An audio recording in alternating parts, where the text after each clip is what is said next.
Let us now continue with closures for the normal force. First, I would like to introduce to you a viscoelastic normal force model. As you already know, in the DEM, particles are allowed to overlap. This overlap in the normal direction is denoted as delta n. Based on this delta n and the relative speed, we then use this combination of a spring and a dashpot element to calculate an elastic normal force and an viscous normal force. As you already know, Newton's third law tells us actio et reactio, meaning that particle I experiences this normal force and particle J will experience the same force just in the opposite direction. Now let us go into the details of this force calculation. Important already is that you understand that for a contact force calculation, we should always arrive at the repulsive force, meaning that this viscoelastic model can never drag the two particles together as it should be, because we want to reserve these attractive forces for cohesion, right? In order to do that, we need to be smart and bound this force to be always repulsive. And this is necessary because this is a specifica of this force model. The viscous component can be larger than the elastic one. And if the particles are separating, so they move away from each other, the viscous force will push the particles together.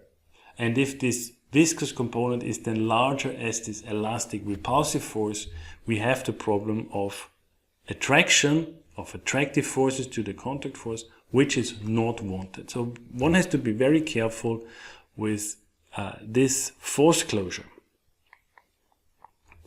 Let us now look at the elastic force.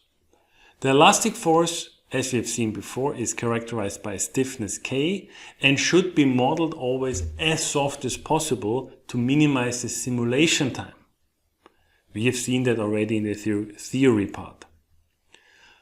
In essence, out of this constraint, we see that we have always a trade-off between a large overlap. A large overlap occurs if the stiffness is chosen too small, and the alternative large simulation time if we choose a too high stiffness. So in real-world DEM applications, we have to be always careful about the spring stiffness and this elastic force. The good thing about the elastic force is that it will conserve the kinetic energy if the spring stiffness is constant. We will see a modification of this later. And that by design, this elastic force will always be repulsive. The elastic force can be calculated relatively easily from the overlap. The overlap calculation is relatively simple, this normal overlap calculation. And it can be linear or non-linear, as you will see in a second. The viscous force component, in contrast, dissipates kinetic energy. So it can be used, for example, to model a specific coefficient of restitution of a material. Also, it will act against the motion. It is repulsive or attractive depending on the relative normal velocity. Let us next look into the classical choice for a viscoelastic model, the so-called linear spring dashpot model. Here we have a constant spring stiffness Kn, which depends on the material stiffness. The material stiffness is characterized by the Young's modulus. And for a particle collision or particle wall collision, we then take into account the effective Young's modulus, as well as the effective radius of the collision. With this information, we can then calculate the spring stiffness, which is a function of these two quantities. And this spring stiffness is then put into this equation that connects the normal overlap with the elastic normal force. The damping element is characterized by a damping coefficient Cn, which is directly related to the coefficient of restitution. So there is an analytical relation between the coefficient of restitution, the effective mass, the spring stiffness in the normal direction Kn, and this damping coefficient Cn. You will find that in literature, and it's also shown here. It depends on this psi parameter, and Tc is the contact time. It is important to note that these relations only hold if epsilon n is not small. So if epsilon n has a certain value, let's say 0.8. In cases where epsilon n is small, there is a very nice work of Schwager and Pöschl that provides another analytical solution for the connection between the coefficient of restitution and this damping coefficient Cn. Please note that we don't provide all the equations here on this video. However, you find those equations and the derivations in the supplementary material for the linear spring dashboard model. This is this document here. To round up, this linear spring dashboard model is very often used. It's numerically efficient. We have just a linear connection between relative velocity and overlap with the forces. So this is computationally very efficient. And it allows us to predict constant coefficient of restitutions. An alternative choice is the nonlinear spring dashboard model, and this choice is typically made for dense flows. And the reason for that will be clear in a second.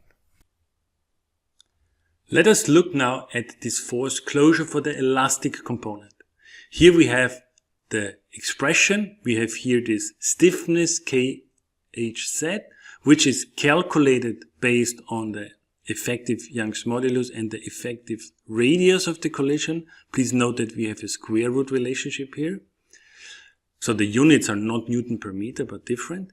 And we multiply now this stiffness with the overlap to the power of 3 halves, so 1.5, right? So this gives us the nonlinear component, and this models very nicely the normal force between spherical particles. So this expression for the elastic force alone agrees with analytical solution, the Hertz solution, for binary collisions of elastic spheres.